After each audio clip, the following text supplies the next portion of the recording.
आता देखील मी ज्या इमारतीत राहतो मला घ्यायला आले होते, माझ्या आजूबाजूला फार गरीब लोक राहतात बरं का. माझ्या बिल्डिंगीत नितीन गडकरी माझे एक शेजारी, माझ्या खाली अनिल देशमुख साहेब, माझ्या वरच्या बाजूला रावसाहेब दानवे, त्यानंतर विखे पाटील साहेब, त्यानंतर पतंगराव कदम साहेब, त्यानंतर DY पाटील, त्यानंतर पंकजा मुंडे, त्यानंतर नारायण राणेंच्या 2 मुलाचे 2 फ्लॅट, त्यानंतर दिलीप वळसे पाटलाचा फ्लॅट, त्यानंतर आणखी कोण आहे, विजयसिंह मोहिते पाटलाचा फ्लॅट. म्हणजे सगळे गरीब लोक हे आमच्या इथे राहतात. असो, मला कोणी प्रामाणिक व्हा म्हणून सांगितलं नाही. मी स्वतः निर्णय घेतला मी प्रामाणिक राहणार. माझे वडील महात्मा गांधींबरोबर 1.5 वर्ष जेलमध्ये होते 42 साली. आई सरोजिनी नायडू बरोबर 9 महिने जेलमध्ये होते. आता अशा संस्कारातून आणि वडील दरवर्षी म्हणजे 25 वर्ष पायी पंढरपूरला वारीला जायचे. तर अशा संस्कारातून येणारा माणूस पैसे खाणारा असू शकत नाही. आणि असतात एखाद्या वारकऱ्याचा मुलगा बदमाशी निघू शकतो, पण ते कमी आहेत. आमच्यावर संस्कार लहानाचे असे झाले की परदेशात शिक्षण घेऊन आल्यावर देखील मी दारूला परदेशी इतकी वर्ष राहून कधी शिवलो नाही. आणि मला कोणी वडिलांनी सांगितलं नाही दारू नको पिऊ म्हणून.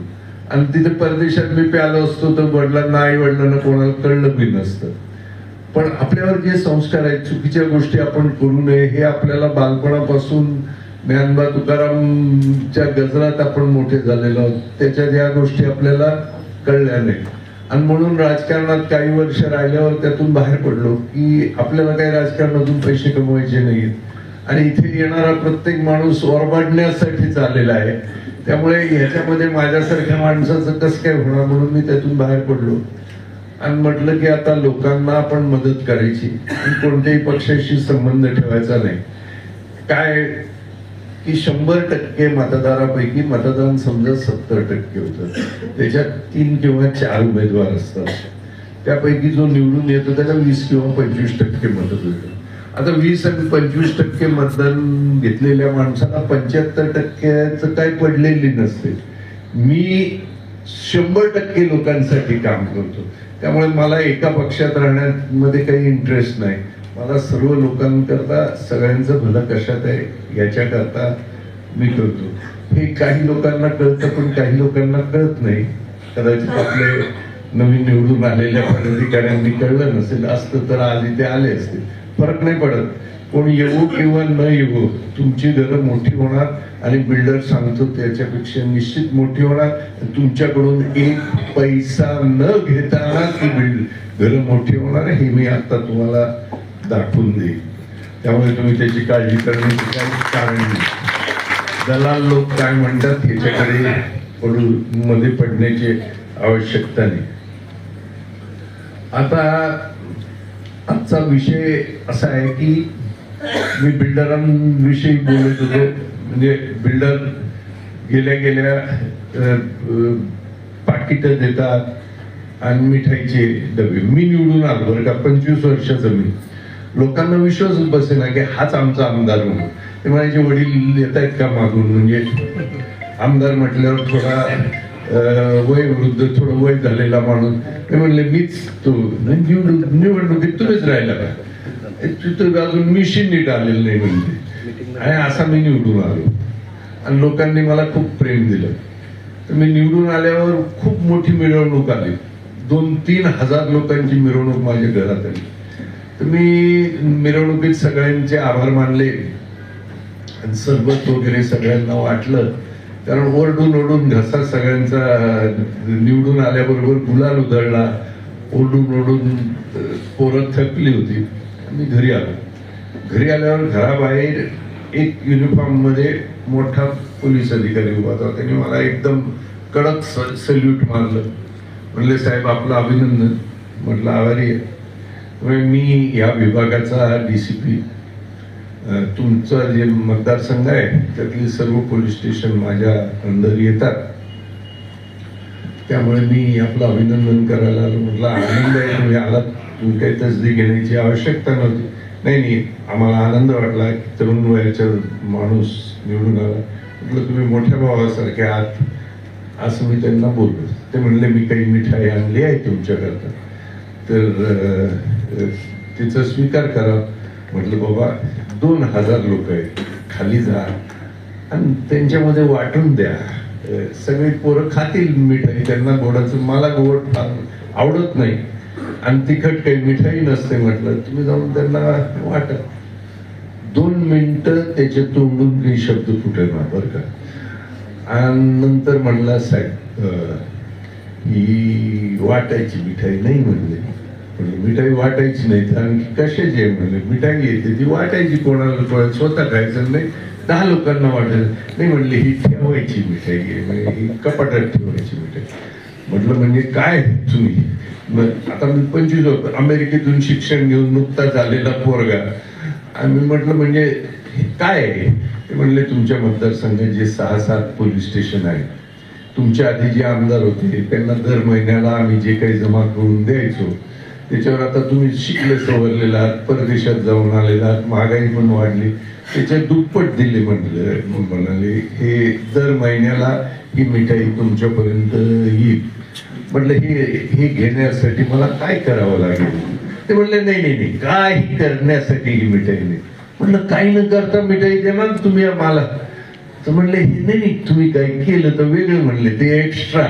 तुम्ही एखादा केस मान आमच्याकडे पाठवली, एखादा माणूस पाठवला, त्याच्याकडून आम्हाला जे मिळेल त्याची 50% रोख रक्कम तुम्हाला लगेच आणून ती द्यायची, ते एक्स्ट्रा. म्हणले मग हे कशाचे.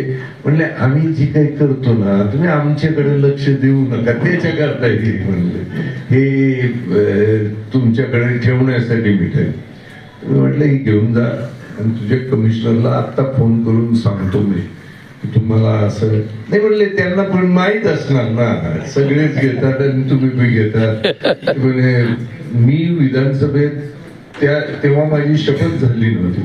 दुसऱ्या दिवशी मी शपथ घेतली आणि विधानसभेच्या माझ्या पहिल्या भाषणात हा विषय मांडला की माझ्या घरी येऊन माझ्या विभागातला पोलीस अधिकारी मला पैसे देतो, ही काय व्यवस्था आहे. म्हटलं हे म्हणजे लोकप्रतिनिधींना भ्रष्टाचारात बुडवून टाकण्याची ही व्यवस्था ही योग्य आहे का. लगेच मग त्याला त्यावेळच्या मुख्यमंत्र्यांनी सस्पेंड वगैरे केला. काही दिवसानंतर त्या अधिकाऱ्याचा मला फोन आला, रात्री उशिरा 10:30-11ला. जैन म्हणा. जैन का बरं इतक्या रात्री फोन केला, काय अर्जंट होतं का.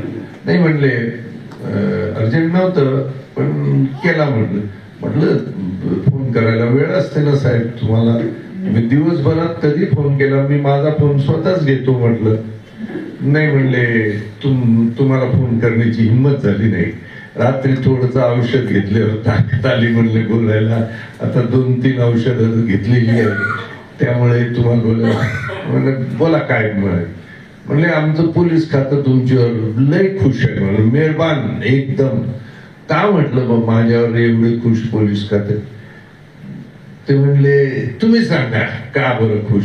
लोक विचार करतील हा तरुण मुलगा आहे, निवडून आलेला आहे म्हणून खुश असेल. नाही म्हणले चुकलं तुमचं. म्हटलं हा पैसे घेत नाही, प्रामाणिक आहे. नाही म्हणले ते मी चुकलं. म्हणून हा खूप काम करतो दिवस रात्र, याचं लग्न बी झालेलं नाही, सकाळी 6 वाजता उठतो आणि रात्री 11 वाजेपर्यंत लोकांचे कामं करतो म्हणून खुश असेल. नाही म्हणले ते बी नाही. म्हटलं आता तुम्हीच सांगा का बरं. पोलीसवाले फार खुश आहे. म्हणले हा माणूस असा माणूस कायमचा निवडून येऊ द्या, कारण याच्या वाट्याचे बी आम्हाला तर महिन्याला मिळतील. त्यामुळे आमचे तर नेहमी मिळतातच आणि याच्या नावाने जे आम्ही जमवतो ते पण आम्हाला मिळणार. तर अशा परिस्थितीतून मी बाहेर आलो. त्यामुळे आता पोलीस खात्याच्या ठिकाणी जास्त मिठाई बिल्डर लोक देतात आपल्या पुढाऱ्यांना.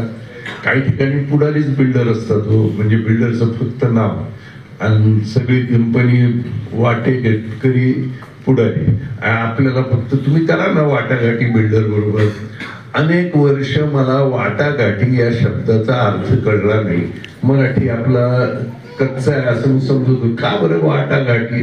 आता कळलं, वाटा नेहमी चेअरमन सेक्रेटरीचा बिल्डरचा आणि घाटा बाकीच्या 300 लोकांचा, याला वाटा गाठी म्हणतात. म्हणजे आपल्याला घाट्यात टाकायचा आणि ते माल बनवून गबर व्हायचं. म्हणजे मांजर दूध पिताना डोळे बंद करते ना, तो प्रकार आहे. तिला वाटतं, मांजरीला वाटतं आपण डोळे बंद केले की कोण आपल्याला बघणार नाही, आपण लोकांच्या घरी चोरी करून दूध पितोय ना, त्यामुळे ती डोळे बंद करते.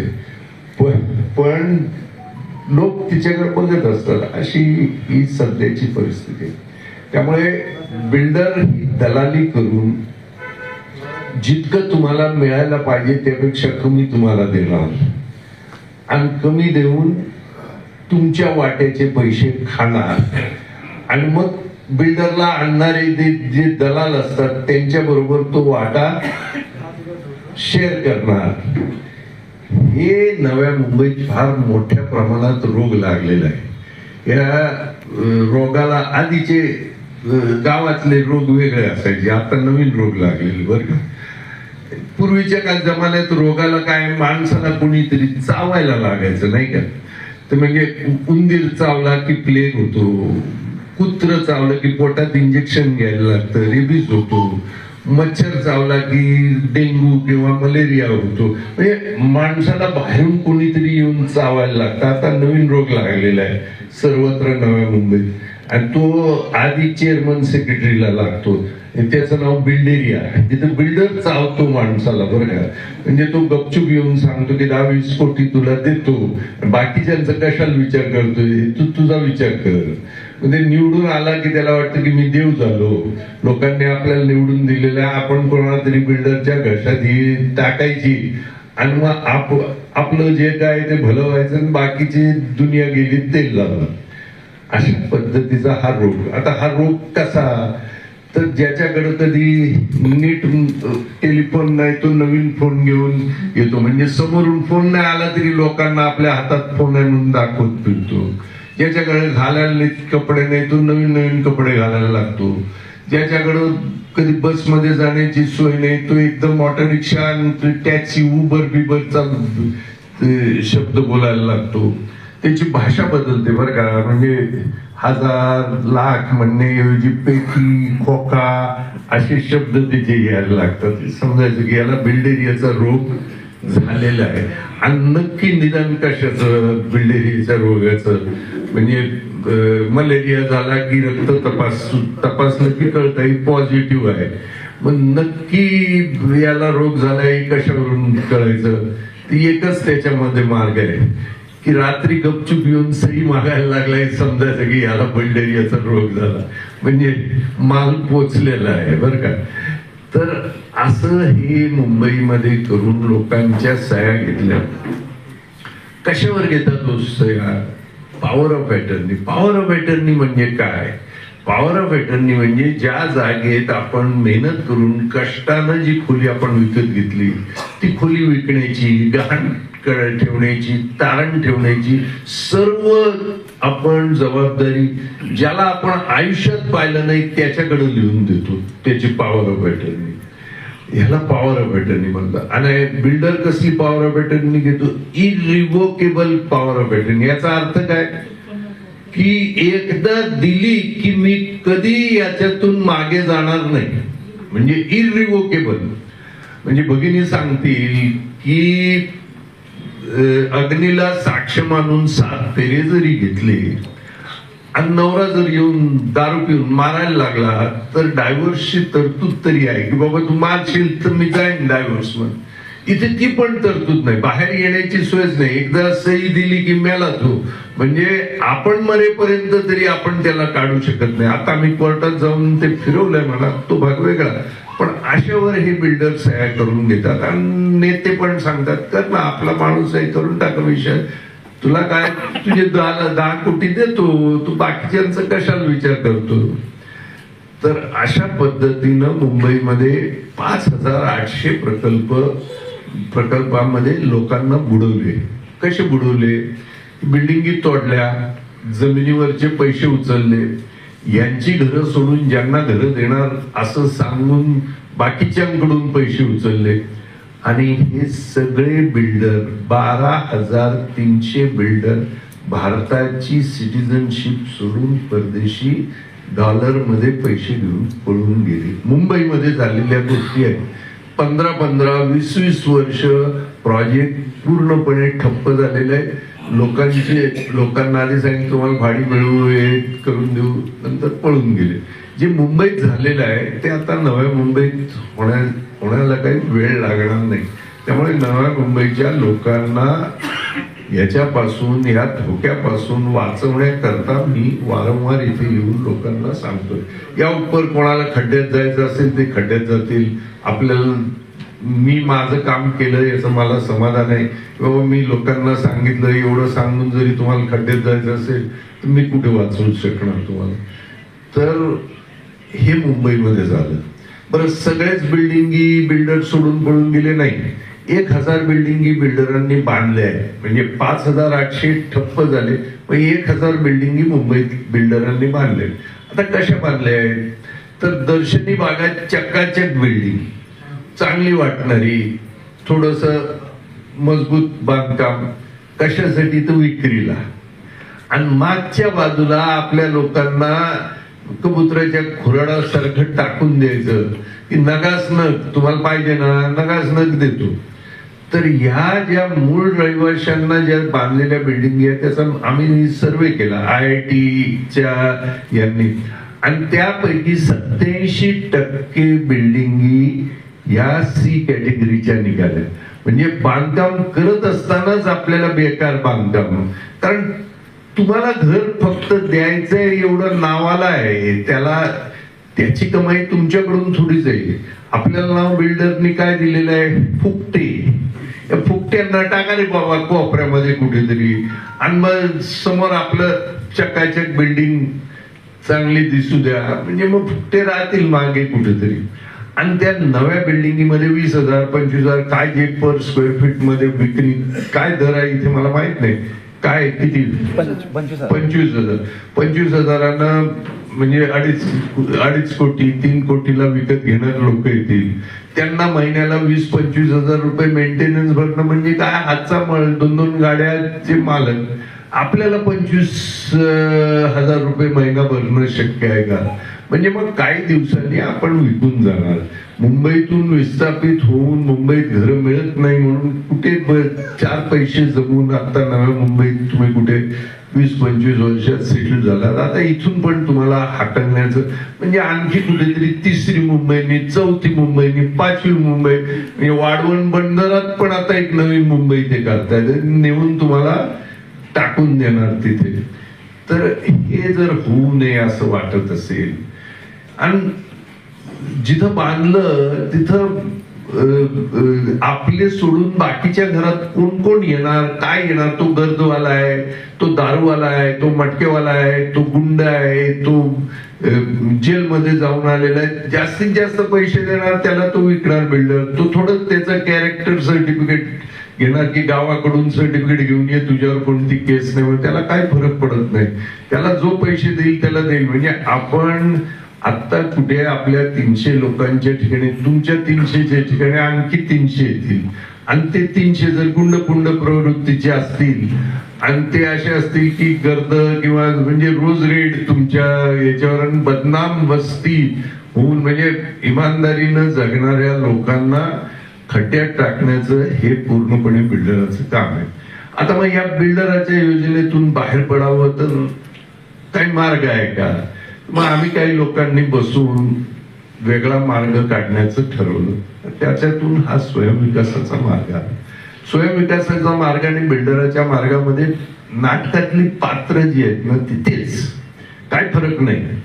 बिल्डर स्वतः कधीच बिल्डिंग बांधत नाही. बिल्डर बिल्डिंग कॉन्ट्रॅक्टरद्वारे करतो, ठेकेदाराकडून बांधून घेतो. आपणही ठेकेदाराकडूनच बांधून घेतो. त्यामुळे बिल्डिंग बांधण्यासाठी बिल्डरची आवश्यकता नाही.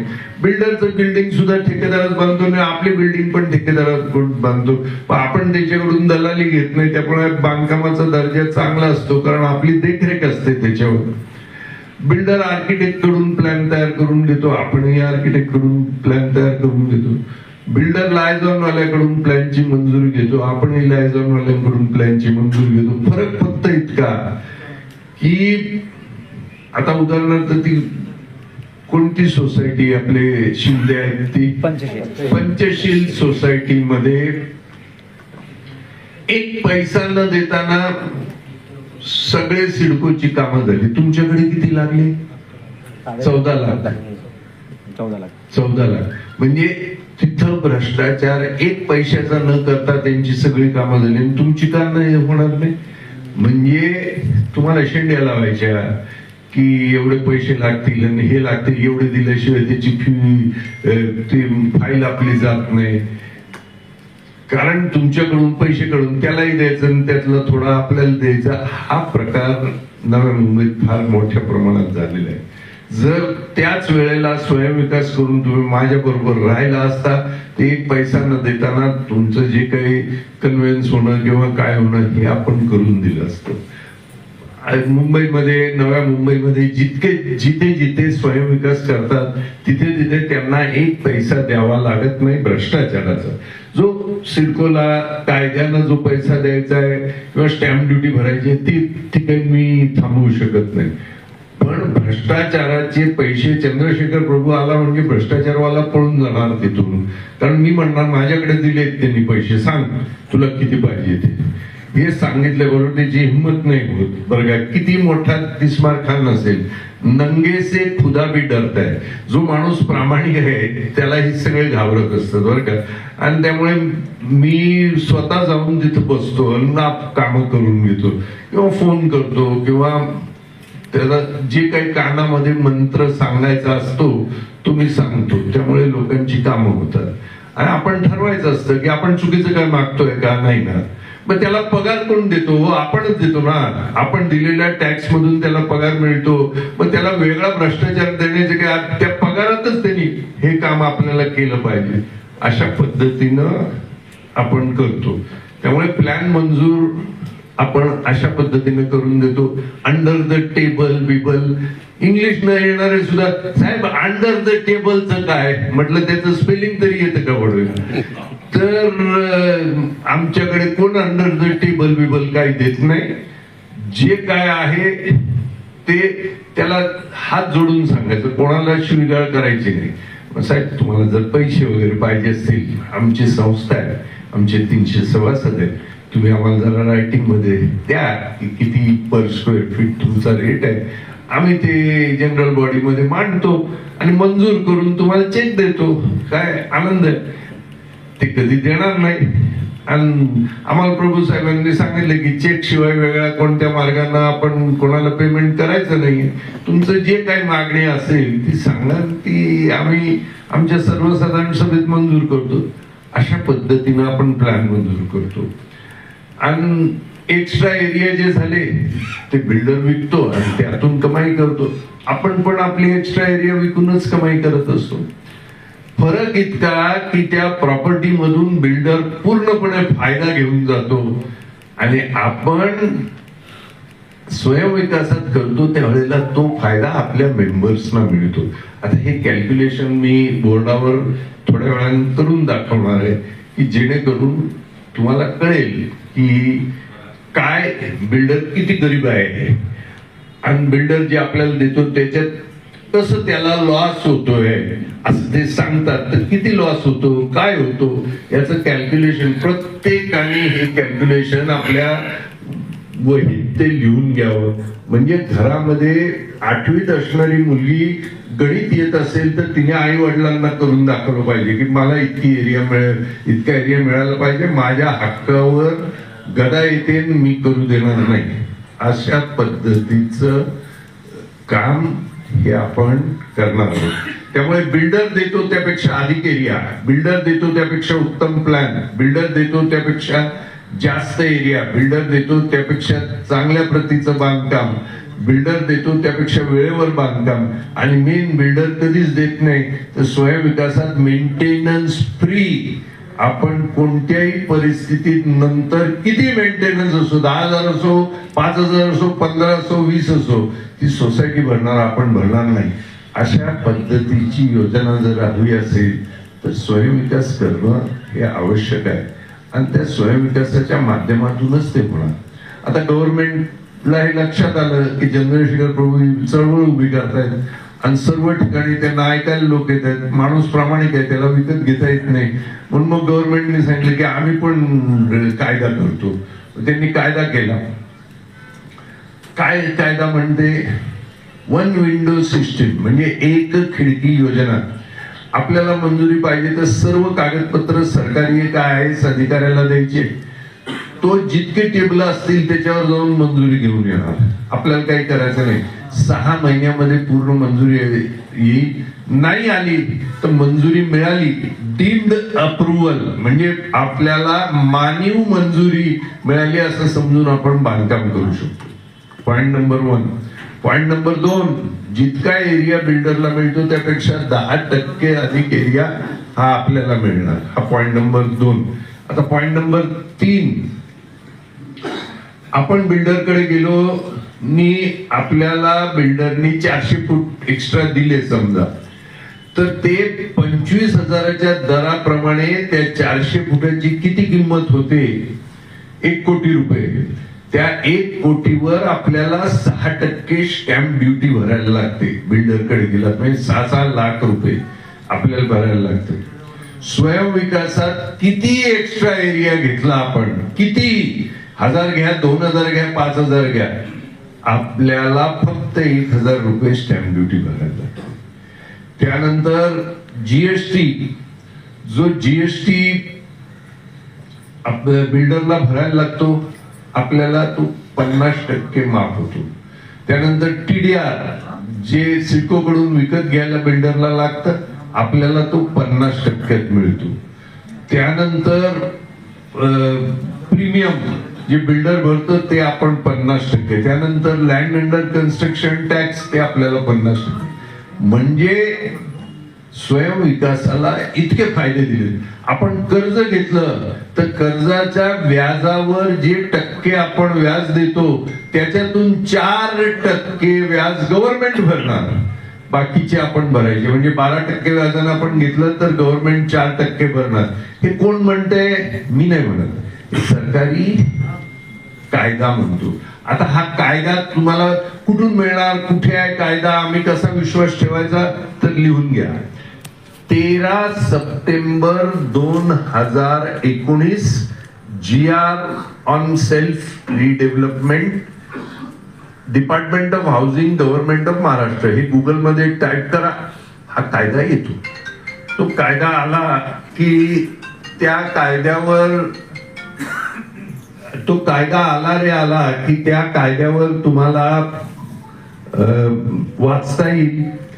25 वेगवेगळे मुद्दे आहेत त्या कायद्यावर. पण हा 13 सप्टेंबर 2019 साली आला.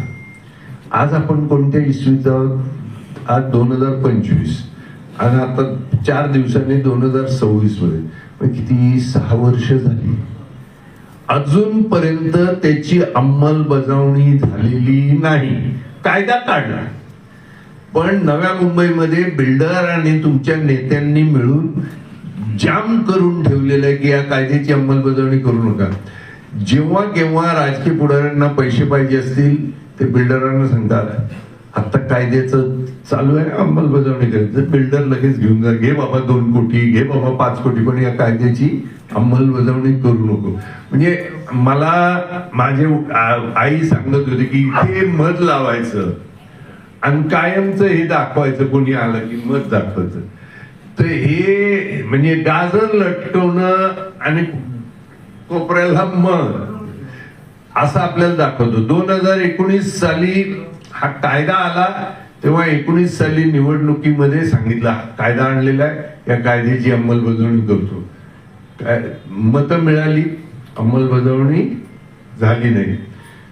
मग 2022च्या पार्लमेंटच्या निवडणुका आल्या, पुन्हा तोच कायदा दाखवला लोकांना, आम्ही तुमच्या करता एवढा विकास करतोय आणि ह्या कायद्याची अंमलबजावणी होणार, तुम्ही आम्हाला मत द्या. मत मिळाली, कायद्याची अंमलबजावणी बंद. 2022 साली विधानसभेच्या निवडणुका आल्या, परत ते दाखवलं की हा कायदा आहे, याची तुम्ही अंमलबजावणी आम्ही करणार आहोत, तुम्ही मत द्या. मत मिळाली, कायद्याची अंमलबजावणी नाही. आज म्हणतायत आता कॉर्पोरेशनच्या निवडणुकीमध्ये तुम्ही आम्हाला मत द्या, आम्ही या कायद्याची अंमलबजावणी करतो. किती दिवस माणसाला उल्लू बनवत राहणार हे राजकीय पुढारी. त्यामुळे आता आम्ही सर्व सोसायट्यांना सांगितलेलं आहे की मोठा बोर्ड लावावा की कोणत्याही पुढाऱ्याला मत मागायला एंट्री बंद, आणि त्याला बोलवून सांगायचं की 2019 साली हा कायदा केला, बरोबर आहे, बरोबर आहे. मग त्या कायद्याची अंमलबजावणी का नाही केली? प्रत्येक उमेदवारांनी आम्हाला लिहून द्यावं, आदर्श सोसायटी मेंबर्सना, मी निवडून आलो तर मी कायद्याची अंमलबजावणी करून यातले सर्व मुद्दे तुम्हाला मिळवून देईन, आणि जर मी निवडून आलो आणि अंमलबजावणी झाली नाही तर मी 6 महिन्यात राजीनामा देईन. हे लिहून दे. हे लिहून दिलं तर मतदान देऊ, नाही तर नाही, मतदान करणारच नाही. आमचं कुजवू, नोटामध्ये टाकू, मी कुठेही टाकू, पण तुला देणार नाही. कायदा करायला आम्ही सांगितलं का नाही? तुम्ही केला, तुम्ही मतं घेतली, 3 निवडणुकांमध्ये मतं घेतली, आताही देऊ तुम्हाला. आम्हाला काही तुमच्याशी भांडण नाही. आमच्या करता केलेल्या कायद्याची अंमलबजावणी करणार की नाही? प्रत्येक उमेदवाराकडून लिहून घ्या. या निवडणुकीत जे कोण ज्या पक्षाचे असतील आपल्यातले कार्यकर्ते, त्यांनी त्यांच्या पक्षाच्या उमेदवाराला भेटून बाबा लिहून दे, नाही तर आमचे 300 लोक काही तुला मत देणार नाही. सर्व पक्षाच्या लोकांना, मी कोणत्या पक्षाचा नाही, कोणत्या पक्षाच्या बाजूने नाही, मी कोणत्या पक्षाच्या विरोधात नाही, मी लोकांच्या बाजूने आहे, 100% लोकांच्या बाजूने. त्यामुळे लोकांचा फायदा ज्याच्यात असेल, जो करून देईल त्याला आपण मत द्यायला तयार आहे. पण ते कायदा करून त्याची अंमलबजावणी का करत नाही हे आपण त्यांना सांगायला पाहिजे. आता कोण विचारेल की मुंबईत तुम्ही स्वयंविकासात बिल्डिंगी केल्या का? हो, पूर्ण झालेले 27 बिल्डिंगी पूर्ण झालेले. आता नावं जर पाहिजे असतील तर काही नावं देतो. सगळे 27 सांगितलं तर महिला म्हणतील की जेवणाची वेळ झालेली, आता कुठे तासभर बोलताय ती माणसं. पण 2-3 बिल्डिंगची नावं देतो, तुमच्यापासून जवळ आहे ते. तुम्ही इथून जाताना मुलुंड लागते तुम्हाला, मुलुंडच्या जवळ म्हणजे चेंबूरला गेल्यानं उजवीकडे गेलं की मुलुंडला लागते. सुरुवातीला तुम्ही गेलात की वाशीवरून क्रॉस केला, मानखुर्दवरून चेंबूरला येता, तर चेंबूरला टिळकनगर स्टेशन आहे तुमच्या जवळ. टिळकनगर स्टेशनच्या पूर्वेला शेल कॉलनी आहे, तिथे सोसायटी आहे चित्रा कोऑपरेटिव्ह हाऊसिंग सोसायटी. 380 फुटाची घर सगळ्यांची सरसकट. आणि बिल्डर आले आणि कोण 450 देऊ करतो, कोण 550 देऊ करतो, कोण 500 देऊ करतो. शेवटी एक बाबल्या आला म्हणला की 510 देतो म्हणून. मग वाटाघाटी झाली, मी 515 द्यायचं ठरलं. म्हणजे काही लोक माझ्याकडे आले, आता पवार साहेब आले तसे, की बाबा साहेब जरा आमच्या लोकांना काही मदत करा.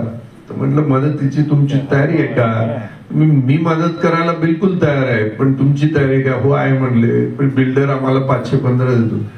म्हटलं बिल्डर तुम्हाला लुटतोय. एक वयोवृद्ध होते, म्हणले बाबा 2 वर्ष चपला झिजवल्या बिल्डरांकडे जाऊन जाऊन, आता कुठे एक बिल्डर 515 देतोय, तू मिठाचा खडा कशाला टाकतोय दुधामध्ये? म्हटलं सोडून द्या, निघा बिल्डरकडे, तो लुटतोय खरं आहे, तुम्हाला पटलं तर घ्या, नाही तर सोडून द्या. सुरुवातीला काही पटलं नाही, 2 महिन्यानंतर परत आले. तुम्ही काय बोलला होता ते परत बोलाल का आमच्या मीटिंगला? म्हटलं माझ्याकडे ती पोथी एकच आहे सत्यनारायणाची, ती उघडल्याबरोबर त्याच्यात जे वाचायचं तेच मी वाचणार, मी काय वेगळं काय बोलणार नाही. तुम्हाला परत परत तेच ऐकण्याची टेप करा माझं भाषण आणि ते दाखवा सगळ्यांना. परत परत मला काय नाही, तुम्ही एकदा येऊन परत सांगा. परत जाऊन सांगितलं तेव्हा कुठे सगळ्यांनी मान्य केलं. आज त्यांची बिल्डिंग पूर्ण झालेली आहे. चित्रा सोसायटीची बिल्डिंग मुंबईमध्ये अप्रतिम अशी बिल्डिंग झालेली आहे. ज्यांना ह्या प्रश्नाचं उत्तर माहित आहे त्यांनी माझ्या प्रश्नाचं उत्तर देऊ नका, पण ज्यांना या प्रश्नाचं उत्तर माहित नाही त्यांनी या प्रश्नाचं उत्तर देण्याचा प्रयत्न करा. मूळ एरिया 380, बिल्डर किती देत होता 515. ते बिल्डरकडे गेले नाहीत, ते स्वयंविकासात आले.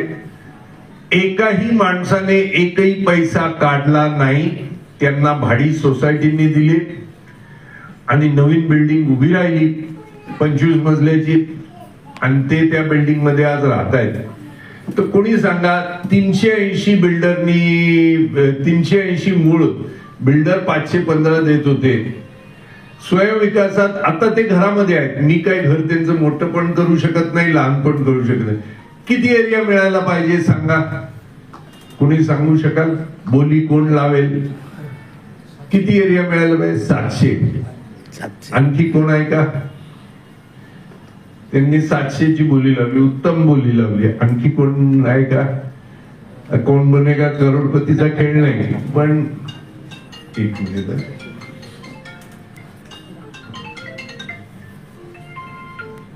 हेलो,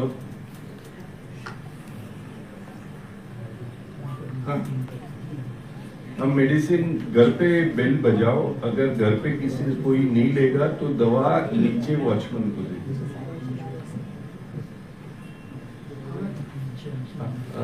शायद बाहर चले गए होंगे तो नीचे वॉचमैन को दे.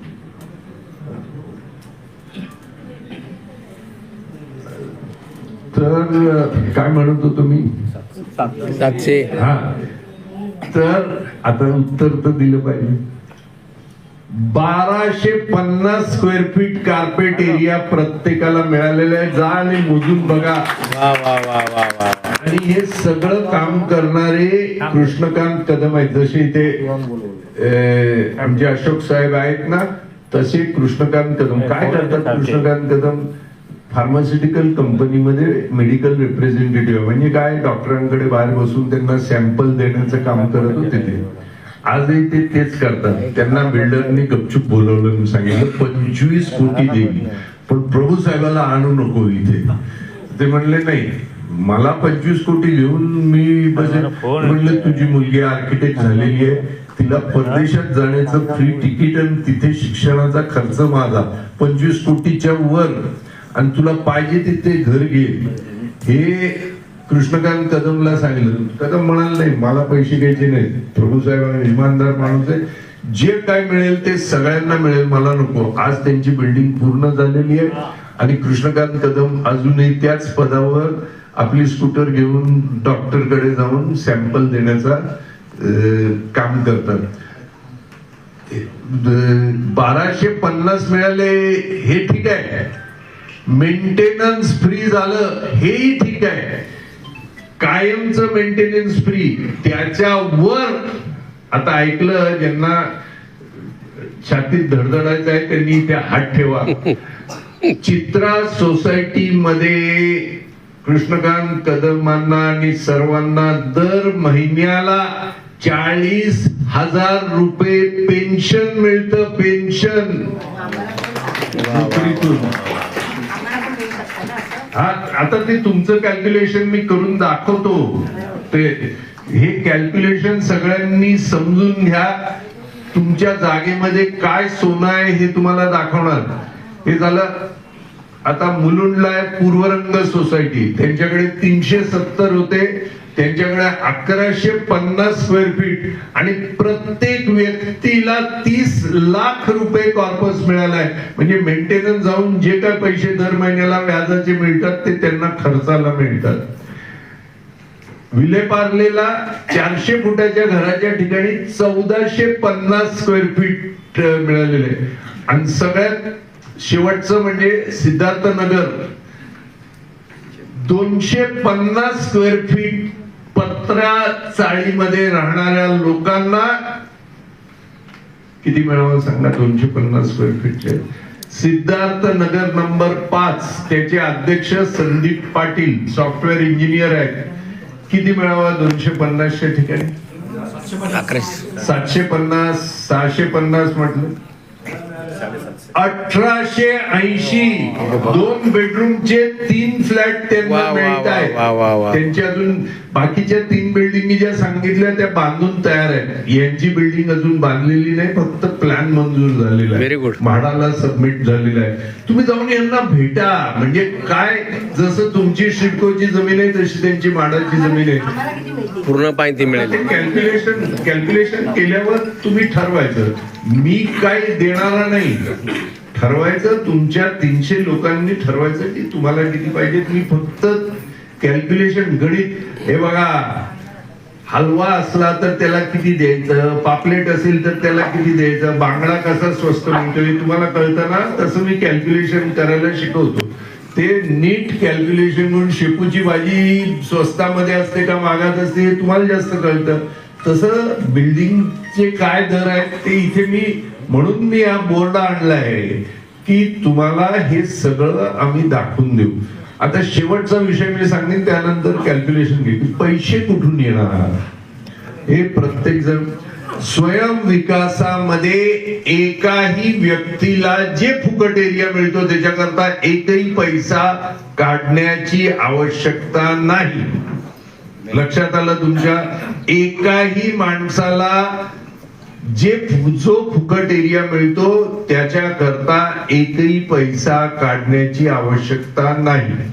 मग पैसे कुठून येणार? तर 7 योजना आहेत. 7. आता योजना नंबर 1 लिहून घ्या, सगळे जरा लिहून घ्या, म्हणजे नंतर आपल्याला व्हिडिओ चेक करता येईल. ज्यांना लिहायचं असेल त्यांनी लिहून घ्या. योजना नंबर 1, जे फुकट आपल्याला मिळेल ते मिळेलच. म्हणजे बिल्डर देतो त्यापेक्षा अधिक फुकट मिळेल. किती मिळेल ते आपण चर्चा करू. त्याच्या वर कोणाला एक्स्ट्रा एरिया विकत घ्यायचा असेल तर ज्या दरानं तुम्ही विकता त्याच्या 30% डिस्काउंट मध्ये तुम्हाला मिळणार. म्हणजे तुम्ही 20,000 विकलं तर तुम्हाला 14,000 मिळणार. तुम्ही 25,000 मिळालं तर 25 वजा 7.5 म्हणजे तुम्हाला 15,000 मिळणार. कोणावर बळजबरी नाही विकत घे म्हणून.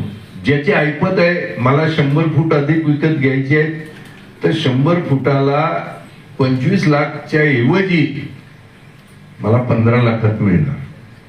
म्हणजे 10 लाखाचा रोख आपल्याला डिस्काउंट पहिल्या दिवशीच मिळणार. अगदी बरोबर. आणि ते 15 लाख सुद्धा तुम्ही भरायचे नाहीत.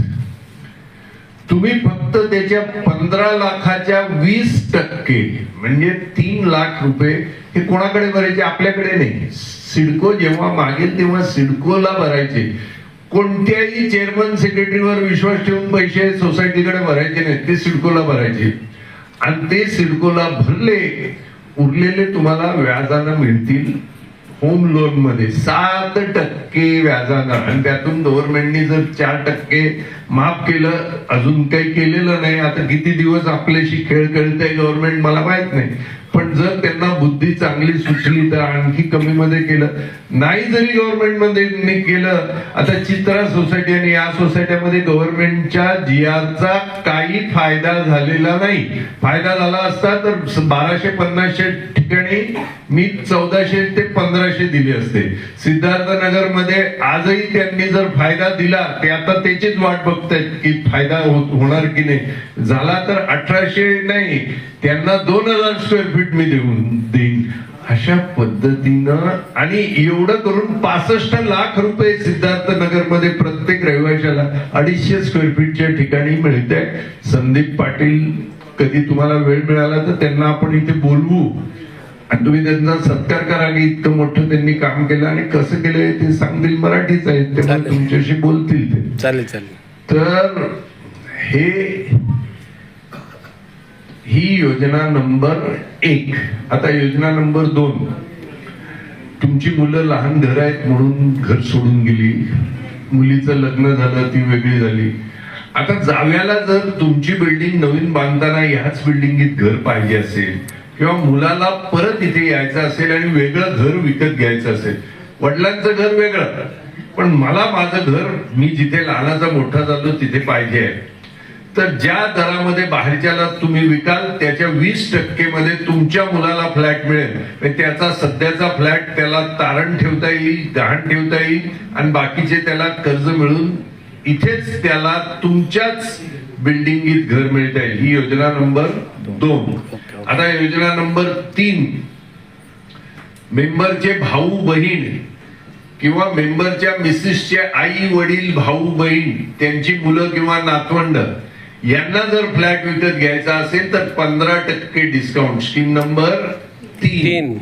आता स्कीम नंबर 4, चुलत भाऊ, आते भाऊ, मामे भाऊ, मावस भाऊ, चुलत बहीण, आते बहीण, मामे बहीण, मावस बहीण म्हणजे मेंबरच्या वडिलांच्या भावाची मुलं, मेंबरच्या वडिलांच्या बहिणीची मुलं, मेंबरच्या आईच्या भावाची मुलं, मेंबरच्या आईच्या बहिणीची मुलं, मेंबरच्या मिसेसच्या वडिलांच्या भावाची मुलं, मिसेसच्या वडिलांच्या बहिणीची मुलं, मिसेसच्या आईच्या भावाची मुलं, मिसेसच्या आईच्या बहिणीची मुलं, असं प्रत्येक मेंबर मागे 40 लोकांना आपण 10% डिस्काउंट मध्ये फ्लॅट देऊ शकू.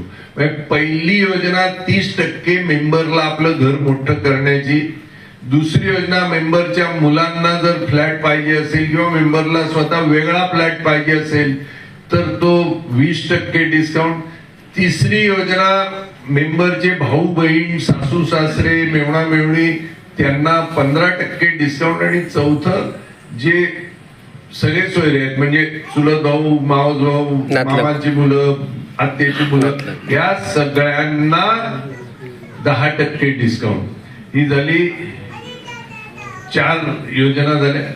आता पाचवी योजना, जे तुमच्या बिल्डिंग मध्ये राहत होते आणि कसले 200 फुटात आपण राहायचं म्हणून ते विकून गेले, माझी ऐपत आहे मी वेगळ्या घरात, आता ते गेले. आता पुनर्विकास होताना अरे बाबा तुमचं चांगलं होत आहे, मग माझं काय, मी तर विकलं, तुला परत यायचं आहे 5% डिस्काउंट. वा वा वा वा.